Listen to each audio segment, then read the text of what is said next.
As you mentioned, in an action that has left many countries divided, the US President Barack Obama has decided to take military action against Syria for allegedly using chemical weapons against its citizens.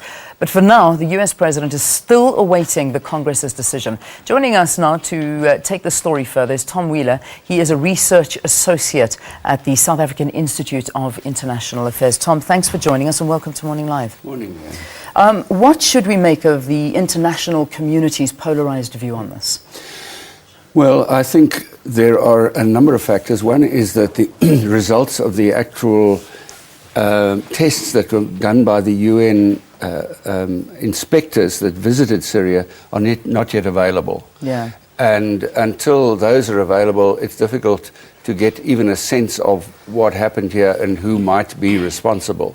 So I think the fact that the US Congress, the lower house, are meeting next week provides that gap to get there, although there's pressure on Obama and from Obama to move forward with the idea of strikes. What is his justification? Humanitarian. Now, it may sound very strange that you are going to launch attacks on people because of humanitarian reasons, that people have been killed, because the possibility is, of course, that other people will be killed when you do launch these strikes. So this is the one thing. Now, chemical weapons are generally banned for use, precisely for the damage that they cause to civilians. And there's an organization in The Hague called the Organization for the Prevention of Chemical Weapons, OPCW, and many countries belong to that, including South Africa, for instance.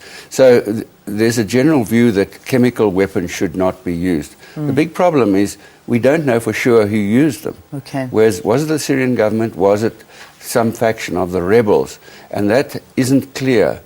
The fact that the Syrian government would not allow those UN inspectors to go to the suburbs, which were controlled by the rebels, for 5 days, seemed to indicate that they had something to hide. And the longer that they could stall, the less credible the evidence that the inspectors would find would be. Now, going back to the US's position and what President Barack Obama wants to do. Now, US policy basically states that the president can take such a decision when the country is under threat. Is the US under any threat whatsoever? Not at all, not at all. And I think that's why he's backtracked, because originally he was going, full tilt towards this without any further support from the legislature, and then almost at the last minute turned around and changed his mind. Because this is, I think, if there is even a remote chance of a threat, it would be that whatever action is taken in Syria helps radical Islamists come to power in place of Assad. Assad is probably the best of a bad job.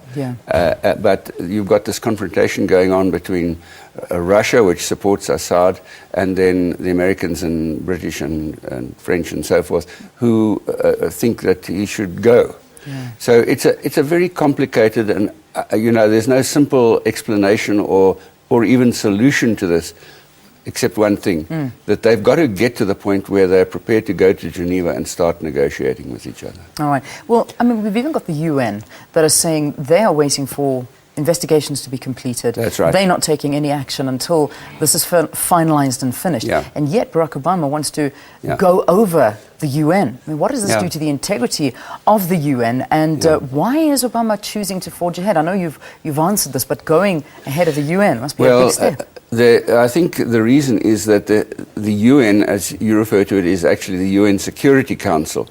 And on that, the Russians, the Chinese, the French, British, and the US all have a veto right to any resolution that's put forward. And any resolution like the one that the British came forward with during last week will be vetoed by the Russians as the supporters of Assad. So there is no way that the UN Security Council can authorize such a thing, because it simply will not be approved. Obama's popularity, what's it doing to his it's a very interesting point, because I think, like the British public, the American public are tired of war. Yeah. They're not interested in another Iraq, another Afghanistan. Obama's taken a lot of time to get his troops out of those countries right through his presidency.